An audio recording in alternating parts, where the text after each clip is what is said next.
Selamat pagi kawan-kawan. Eh, Kembali lagi pada materi kita hari ini di pertemuan minggu ke-6 ya. Langsung saja kita yang pertama ini di slide pertama kita akan membahas daya dukung lingkungan pariwisata atau creating capacity. Secara teologi, secara teorinya, setiap destinasi pariwisata itu memiliki tingkat daya dukung lingkungan yang berbeda-beda dalam mendukung atau menjaga beban aktivitas pariwisata yang ada. Jadi antara pariwisata yang ada di Palangkaraya dan pariwisata yang ada di Jogja, di Bali dan lain sebagainya itu memiliki daya dukung lingkungan yang berbeda-beda.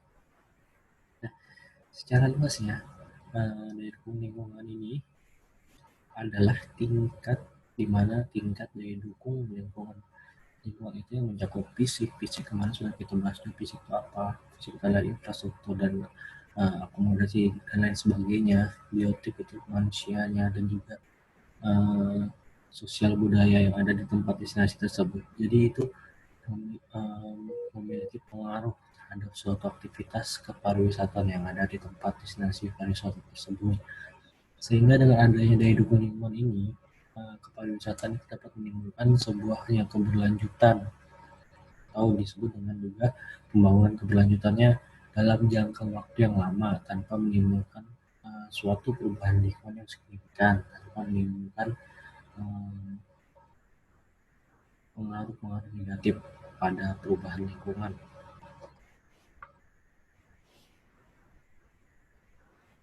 Jadi kapasiti dari daya dukung lingkungan ini dikategorikan juga ke dalam jumlah kedatangan dan kategori wisata, jumlah kedatangan dan kategori wisata. Yang, yang kedua adalah jangka waktu lama tinggal wisatawan tersebut.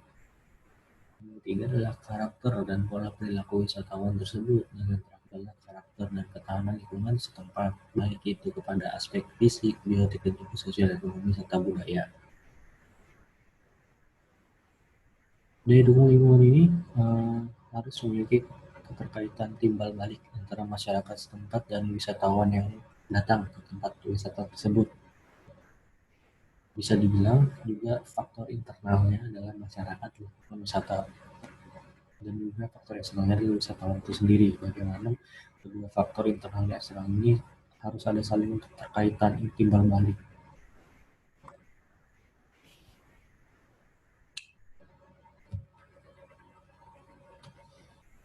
Nah, ini yang kita jelaskan di yang tadi ya, dampak pariwisata yang dihadapi dari Cooper. Jadi faktor internal tadi itu bisa adalah masyarakat setempat dan lingkungannya. Faktor eksternalnya adalah wisatawan tersebut.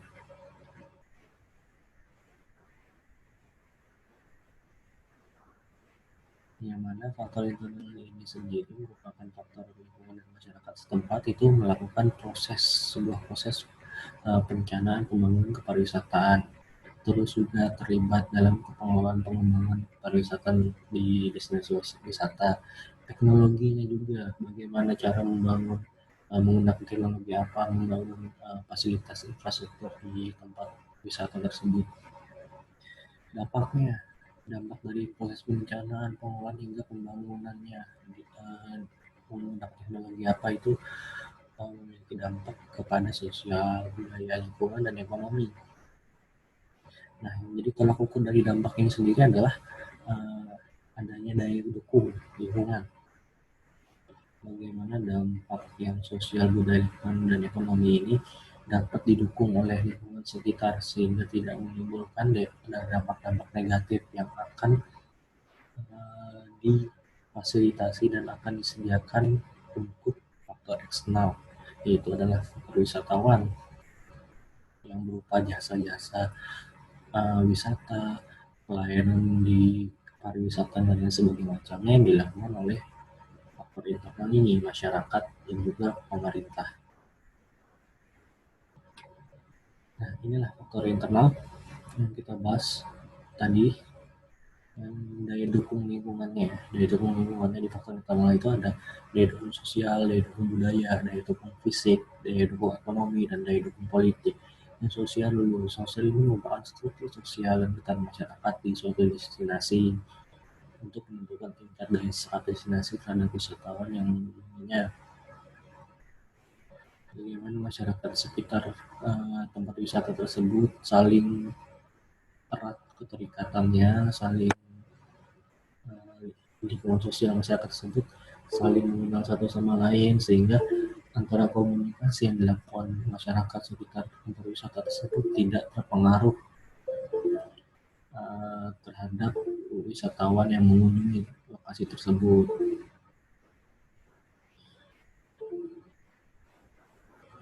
Juga bagaimana struktur sosial di sana, ikatan masyarakat di sana yang saling keterkaitan tadi melakukan promosi untuk mengembangkan pariwisata di sekitar destinasi tersebut, sehingga promosi yang mereka lakukan tersebut dapat menyerap wisatawan yang berkunjung ke destinasi tersebut.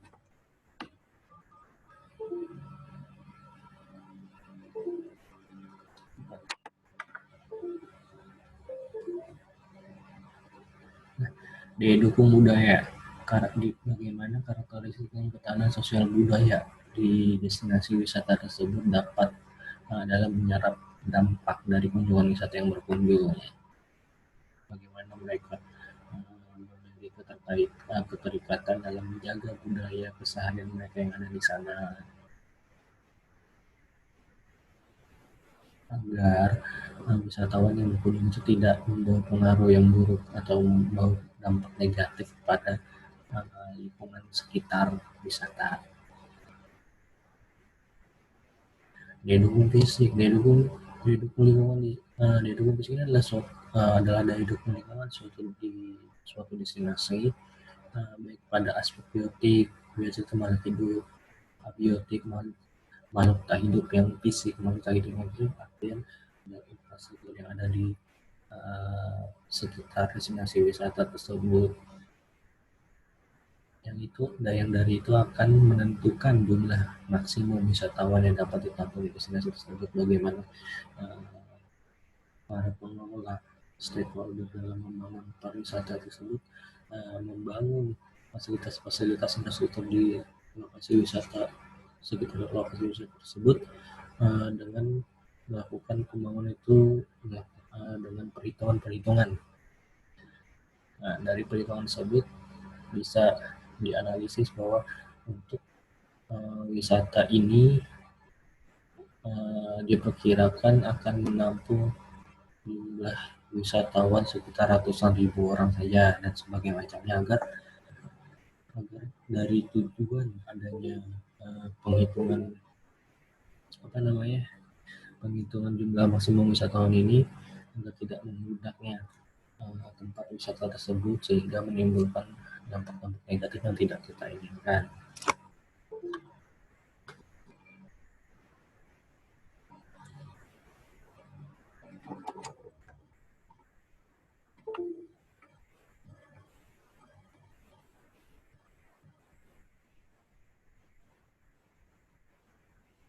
Oke, kita lihat dari daya dukung ekonomi lagi ya. Daya dukung ekonomi ini di suatu destinasi yang merupakan sebuah parameter pokok dalam menentukan besaran investasi pengembangan pariwisata di suatu destinasi. Ini yang melibatkan antara pemerintah, masyarakat, dan kerjasama juga dengan sektor swasta dalam berinvestasi di pembangunan pariwisata. Daya dukung politik ini yang berupa keberadaan industri pariwisata di suatu destinasi yang menggambarkan bagaimana cara legitimasi dan akseptabilitas dari masyarakat, yang sekaligus juga mencerminkan harapan, cita-cita, dan mandat dari masyarakat terhadap kinerja kepariwisataan di suatu destinasi. Terus ada daya dukung sumber daya lokal. ketersediaan sumber daya lokal di destinasi tersebut seperti tenaga kerja yang ada, sumber pendanaannya dari mana, penyediaan lahannya berapa luasnya, dan serta peran aktif sendiri dari pelaku usaha pariwisataan yang meliputi masyarakat setempat. Ada faktor internal dan juga ada faktor eksternal. Faktor eksternal itu yang merupakan wisatawan tadi ya, yang dimana yang dilihat di sini dari faktor eksternal tersebut tuh adanya jumlah dan karakteristik dari karakter dari wisatawan ya.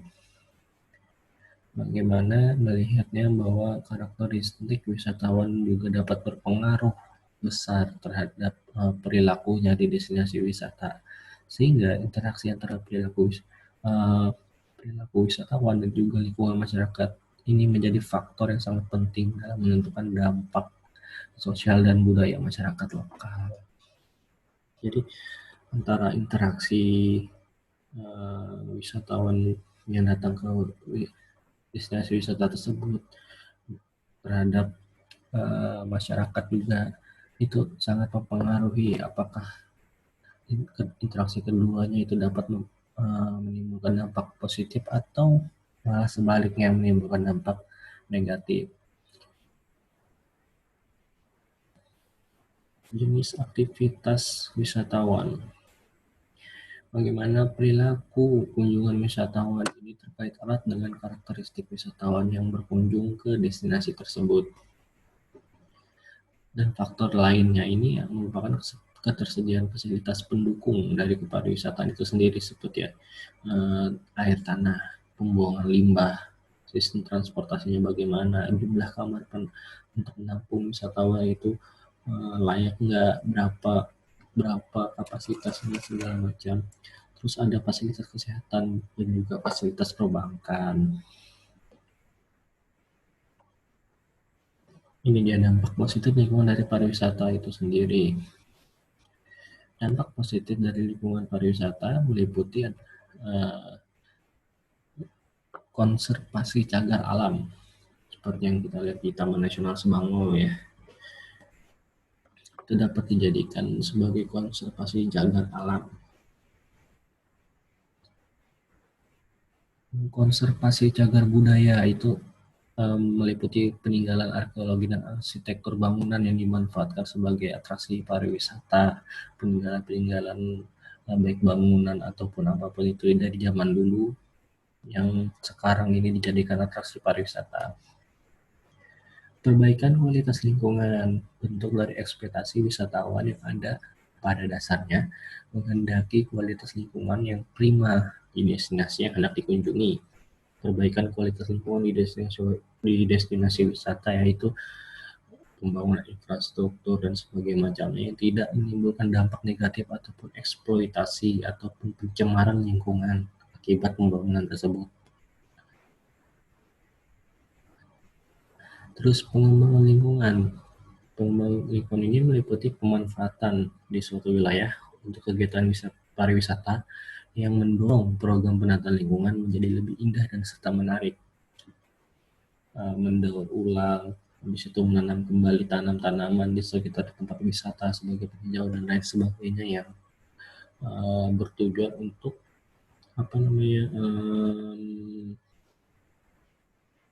melestarikan lingkungan. Terus ada perbaikan infrastruktur. Perbaikan infrastruktur ini meliputi pengembangan kepariwisataan yang dapat mendorong program pengembangan infrastruktur itu sendiri seperti pengembangan bandara, jalan, jembatan, ataupun juga penataan ulang saluran limbah dan penataan lainnya. Peningkatan kesadaran lingkungan. Peningkatan kesadaran lingkungan ini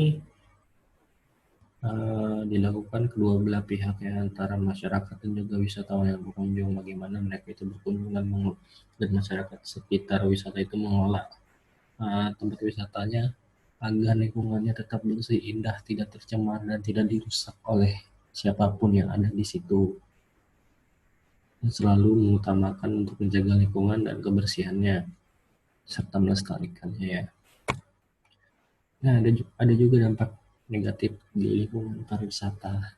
Kebalikan dari dampak positif tadi, itu adalah yang pertama pencemaran air, pencemaran udara, polusi pemandangan, kerusakan lingkungan ekologi flora dan fauna, bencana alam, kerusakan situs dan bangunan bersejarah, dan juga adanya perubahan tata guna lahan yang tidak terkendali, eksploitasi lingkungan secara berlebihan.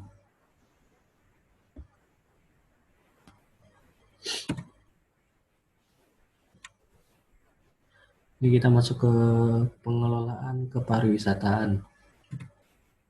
Yang pertama adalah tata kelola kepariwisataan yang baik ya. Good tourism governance. Dampak yang terjadi pada kepariwisataan yang baik, positif maupun negatif tergantung bagaimana pemangku kepentingan, stakeholder, atau bisa disebut juga pemerintah, swasta, dan masyarakat sebagai pengelola pariwisata tersebut itu memanajemen dan mengelola pariwisata. Jadi bagaimana mereka mengelola pariwisata tersebut dan manajemennya bagaimana, itulah yang akan muncul untuk kepariwisataan tersebut. Apakah dampak positif ataupun dampak negatif dari hasil pengelolaan oleh stakeholder terhadap kepariwisataannya. Terus ada kepariwisataan yang berlanjut dan berwawasan lingkungan itu dapat terlaksana dan dapat juga tercapai jika adanya koordinasi dan sinkronasi program antar pemangku kepentingan yang dilakukan melalui prinsip tata kelola kepariwisataan yang baik, tourism governance. Jadi adanya koordinasi dan sinkronasi program yang direncanakan oleh pemerintah, masyarakat, dan juga swasta.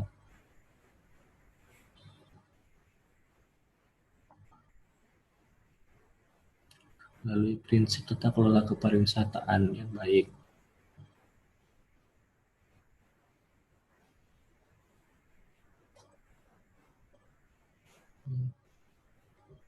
Nah, prinsip-prinsip pada pembangunan kepariwisataan yang berlanjut dan berwawasan lingkungan sebagai berikut.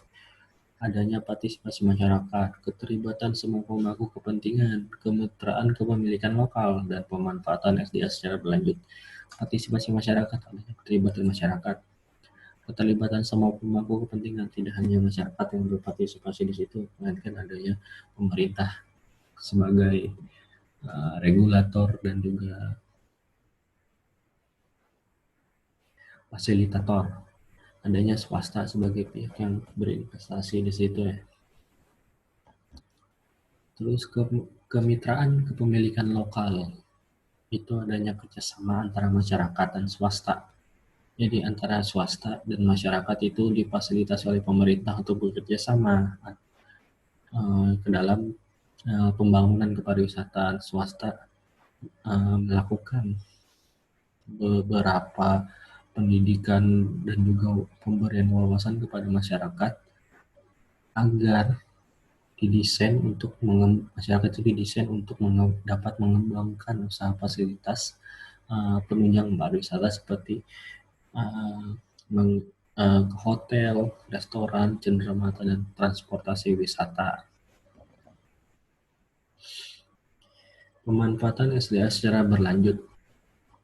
Jaminan dalam pembangunan kepariwisataan bahwa sumber daya alam dan buatan dapat dipelihara dan diperbaiki dengan cara menggunakan standar, kriteria, dan nilai yang sudah ditentukan dan berstandar internasional. Jadi pemanfaatan sumber daya alam di sekitar tempat wisata tersebut harus sesuai dengan standar dan prosedur yang sudah ada, agar tidak menimbulkan dampak-dampak negatif dalam penggunaan sumber daya alam tersebut. Nah, mengakomodasi aspirasi masyarakat. Pemerintah menampung apa yang diinginkan masyarakat terhadap suatu destinasi wisata tersebut, apa yang ingin dikerjakan masyarakat, itu melalui program kegiatan ataupun melalui apapun itu yang mendukung masyarakat tersebut bisa beraktivitas terhadap wisata tersebut.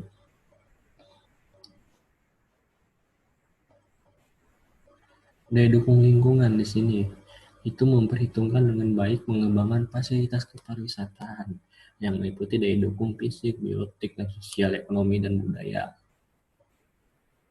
Dilakukan pemantauan dan pengevaluasian program dan kegiatan pariwisata serta cara pengoperasiannya bagaimana. Monitor dan evaluasi program mulai dari penyusunan eh, program kegiatan pariwisata sampai menjalankan program tersebut, apa yang kurang dan apa yang kelebihan, sehingga setelah adanya penjalanan tersebut, setelah menjalankan kegiatan pariwisata tersebut, adanya evaluasi yang mengevaluasi bagaimana dampak dari kegiatan wisata tersebut, apakah negatif ataupun positif.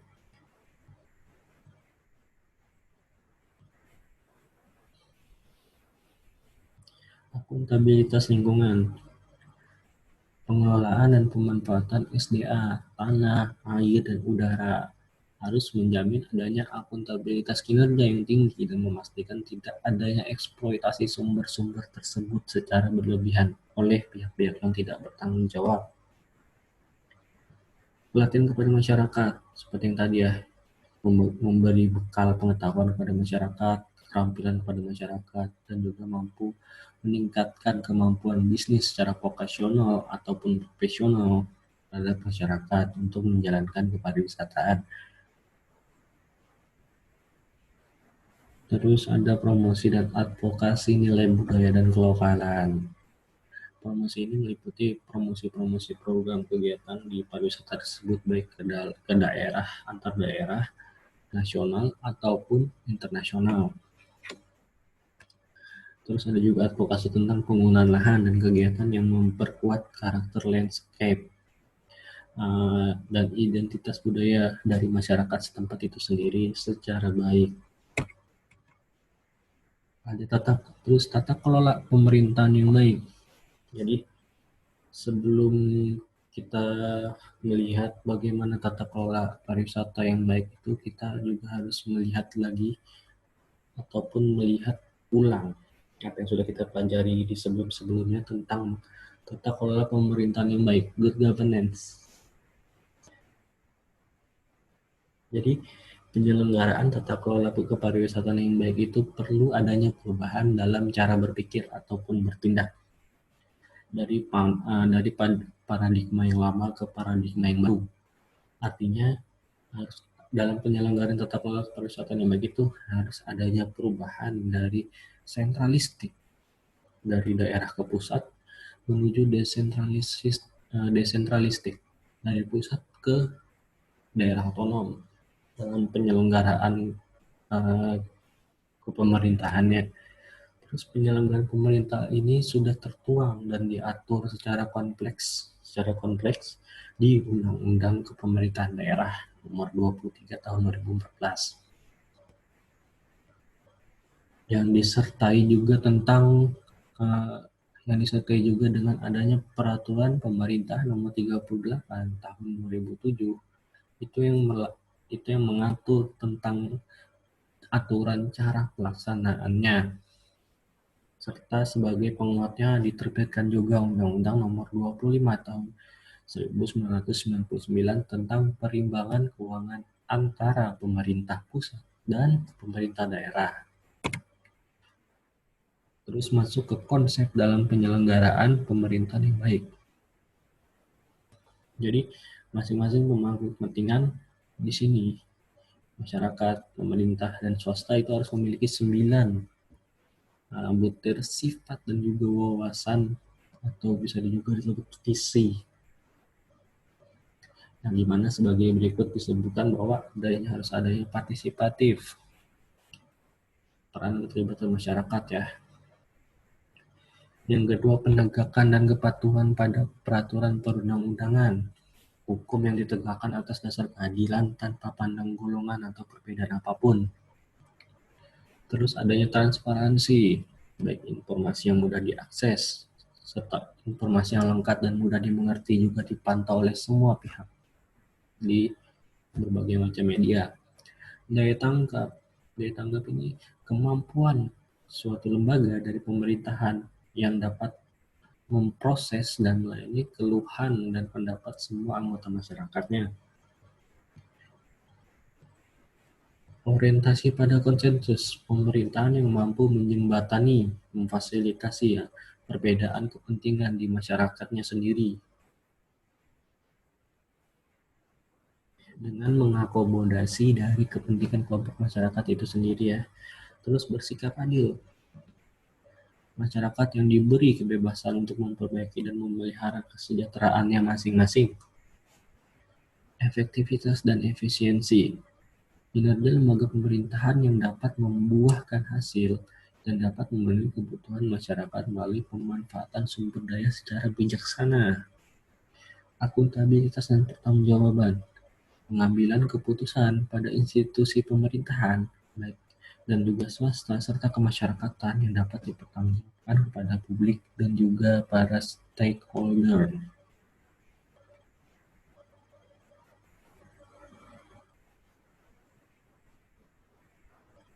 Visi strategiknya.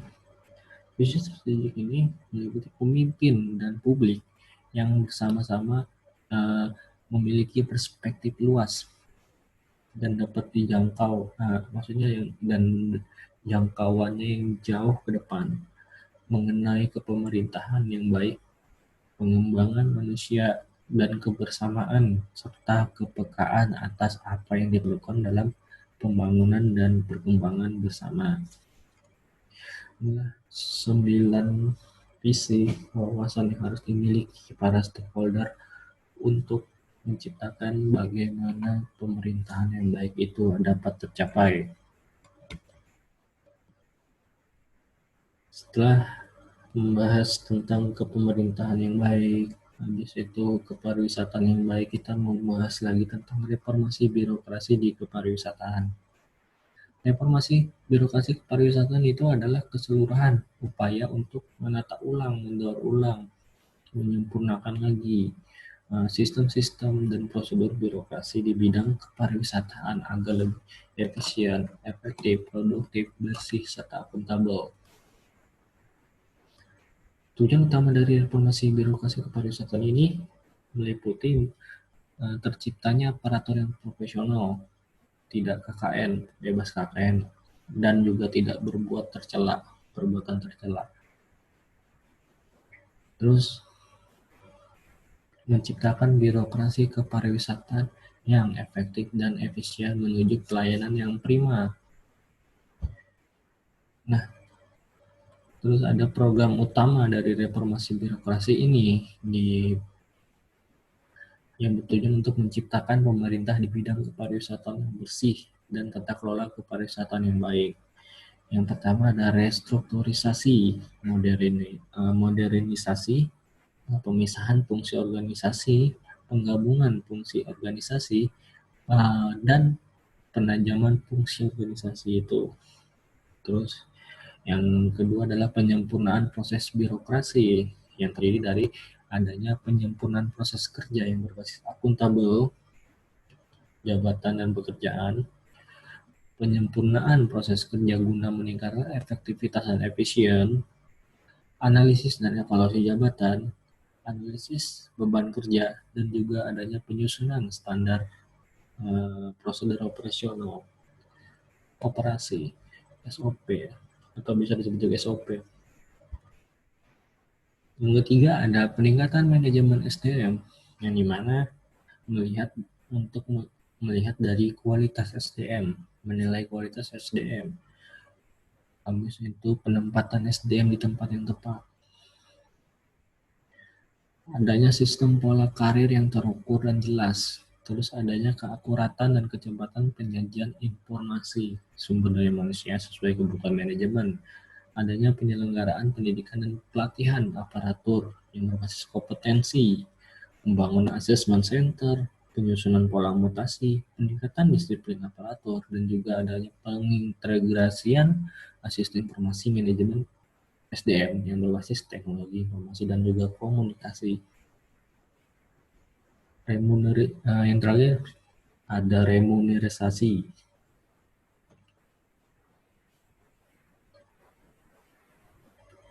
Remunerasi itu adalah sistem penggajian yang berbasis merit system, penggajian yang berdasarkan pada kinerja dengan menerapkan penghargaan dan juga hukuman, reward dan punishment yang ditentukan dan dinilai secara adil kepada aparatur itu sendiri. Reformasi birokrasi ini diharapkan akan ada suatu output dan outcome yang jelas yang terukur dalam tata kelola kepariwisataan dari pusat hingga ke daerah di masa yang akan datang. Indikator output itu sendiri adalah yang pertama adalah bebas KKN, pelayanan prima, peningkatan investasi, dan juga tidak ada keluhan dari wisatawan terhadap wisata tersebut, terhadap destinasi wisata tersebut. Terus apa outcome-nya? Outcome-nya adalah peningkatan kesejahteraan masyarakat, khususnya terkait dengan kepariwisataan yang antara lain juga ditandai dengan menurunnya angka kemiskinan dan menurunnya pengangguran serta terciptanya aparatur kepariwisataan yang profesional dan juga bermoral. Keterpaduan pengelolaan pariwisata. Pariwisata di sini adalah kegiatan yang melibatkan banyak sektor atau juga sektor pariwisata itu sebagai leading sektor.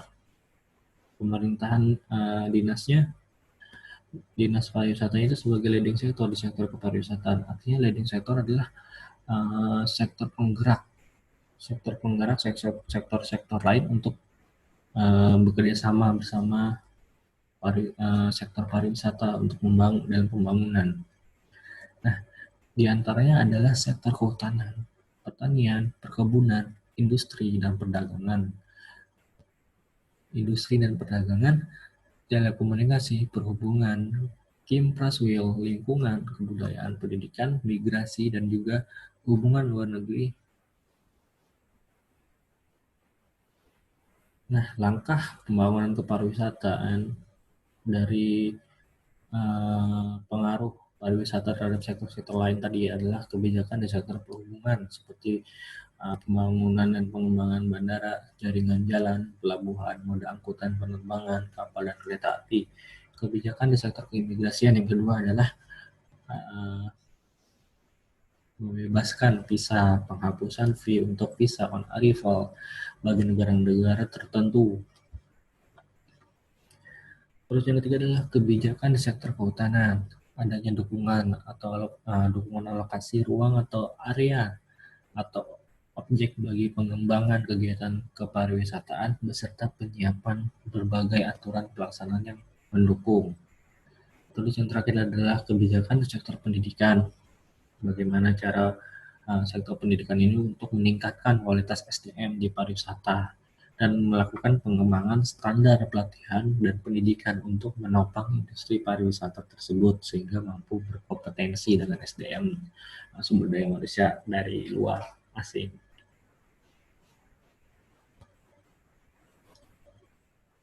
Borderless tourism. Borderless tourism ini adalah prinsip kepariwisataan yang tidak mengenal adanya batasan kegiatan dalam artian sektor kegiatan di borderless tourism ini merupakan ruang atau spasial dan wilayah pengembangan kepariwisataan yang memerlukan dukungan atau memerlukan sinergi dari program pengembangan kepariwisataan tersebut secara lintas sektor atau lintas daerah.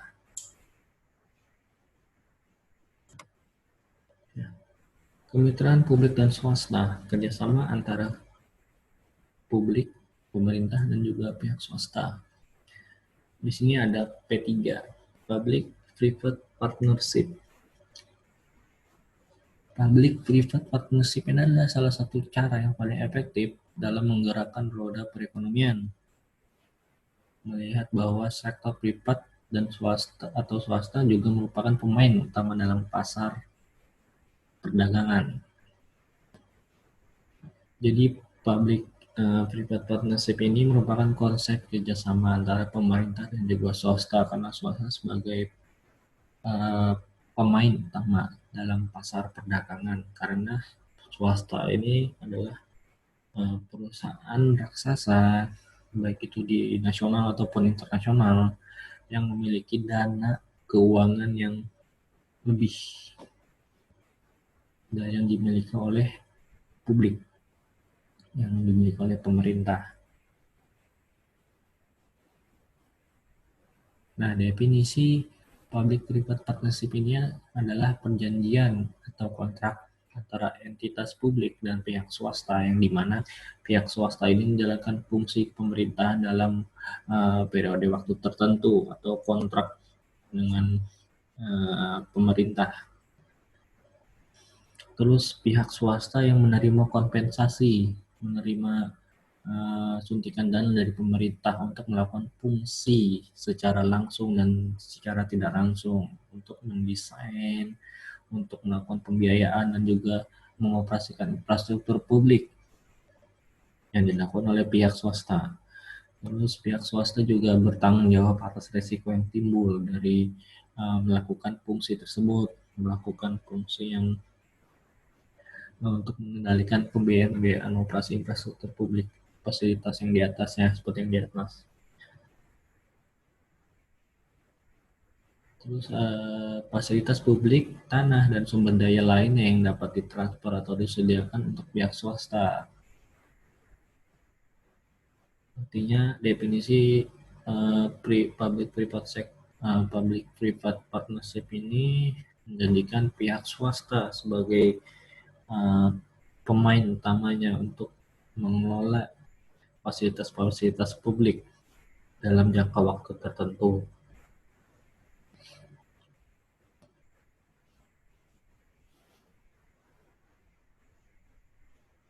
Nah, untuk dari itulah pelaksanaan dari public-private partnership ini harus dilaksanakan berdasarkan pada prinsip-prinsip yang adil, terbuka, transparan, dan juga dapat bersaing kompetisi. Jadi kerjasama dalam PP3 ini itu meliputi hal pembiayaan juga, pembangunan infrastruktur pariwisata, dan juga fasilitas publik yang mendukung pariwisata tersebut, dan juga membicarakan mengenai keuntungan dalam pelayanan secara spesifik, eh, investasi dan resiko, dan juga tanggung jawab yang diterima oleh swasta, yang akan diterima oleh swasta untuk mengendalikan pembangunan di sektor-sektor publik.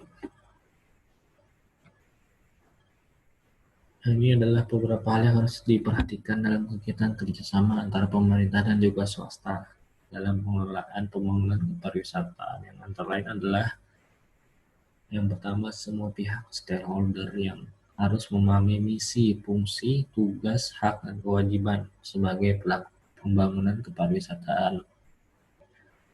Terus yang kedua adalah satu pandangan dan pemikiran dalam negosiasi. Pemikiran dalam ya, bukan alam. Dalam negosiasi kegiatan kemitraan yang membutuhkan adanya keterbukaan dan adanya komitmen dari para pelaku stakeholder pembangunan kepariwisataan agar mencapai hasil yang menguntungkan. Yang ketiga adanya keterlibatan semua pihak, pemerintah, daerah, DPRD, masyarakat, dan elemen-elemen lainnya. Yang keempat adalah adanya akses data yang relevan, mudah diakses, benar, dan konsisten. Yang kelima, adanya dukungan yang jelas dan benar kepada pemberi keputusan, baik di tingkat pusat, provinsi, maupun kabupaten. Dukungan-dukungan dari masyarakat kepada uh, sang regulator, pembuat kebijakan, dan juga fasilitator terkait pembangunan kepariwisataan. Adanya yang keenam, adanya kriteria persyaratan lelang. Persyaratan lelang, negosiasi yang jelas juga antara pemerintah dan swasta. Harus transparan kepada publik juga agar masyarakat dapat mengaksesnya, dan konsisten dari setiap proyek pembangunan kepariwisataan yang ada. Yang terakhir struktur dan tugas tim negosiasi yang jelas juga, dan berkemampuan dalam menguasai materi di bidang hukum, menguasai di bidang secara teknisnya juga, dan juga keuangan dalam setiap proyek pembangunan kepariwisataan. Ini adalah bentar.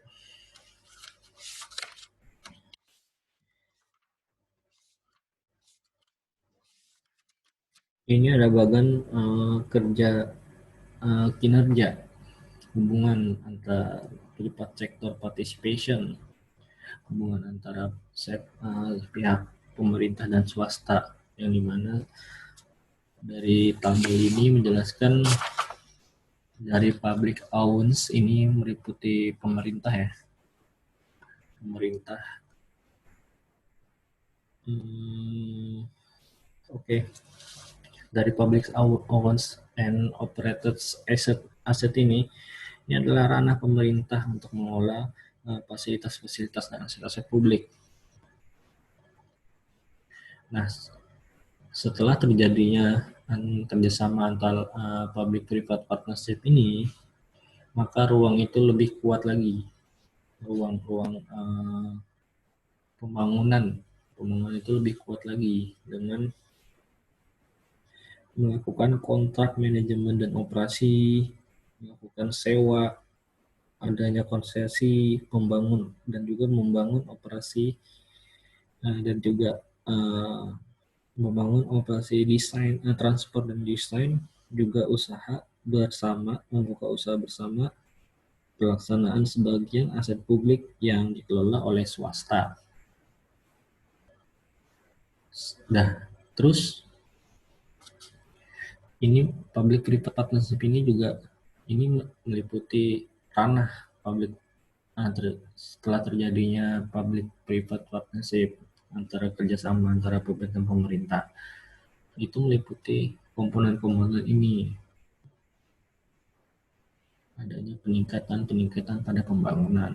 Nah, terus semakin kesini lagi semakin ruang geraknya semakin besar. Nah, itu adalah adanya private sector own and asset operation. Operators aset ini adalah ranah swasta yang diberikan kekuasaan, yang diberikan andil oleh pemerintah untuk mengembangkan, membangun, dan menjalankan fasilitas-fasilitas publik secara privatisasi, secara privat ya, secara swasta, yang dijalankan oleh menurut SOP swasta sesuai dengan peraturan yang berlaku dari pemerintah. Kurang lebihnya mungkin jika ada teman-teman yang tahu lebih detail mengenai tabel ini bisa kita sharing bersama.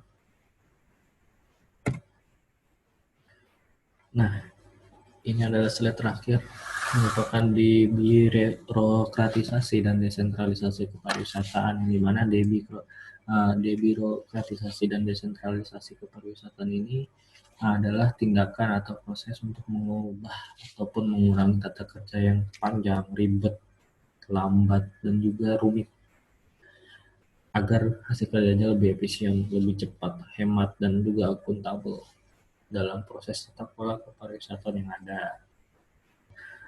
Peran pemerintah di sini itu peran pemerintah dalam kepariwisataan itu hanya sebagai regulator, pembuat kebijakan, fasilitator, membangun fasilitas infrastruktur di kepariwisataan, dan juga akselerator.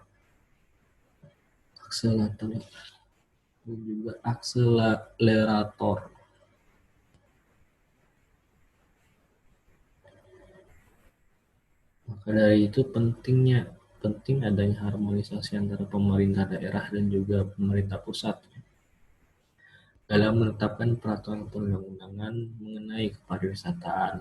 Untuk apa? Untuk menjamin kepastian hukum dalam pelaksanaan program-program pembangunan di kepariwisataan yang memiliki sifat lintas wilayah ataupun lintas sektor, dan didukung dengan adanya green strategi agar lebih efektif dan dalam pelaksanaan kebijakan desentralisasi dan juga otonomi daerah. di sektor kepariwisataan ya. Oke, sekian dulu materi kita hari ini. Mohon maaf jika ada kesalahan kata dari penjelasan saya, ada sedikit-sedikit blank dan miss dalam menyampaikan materi ini. Mohon maklumi, dan jika teman-teman ada yang mau didiskusikan, silahkan buka diskusinya teman-teman untuk minggu depan ya. Di pertemuan kita yang terakhir, buka aja di situ, nanti mungkin saya akan membuat kuis. Teman-teman bisa lampirkan di kuis itu nanti di bawahnya apa yang teman-teman tidak mengerti, apa yang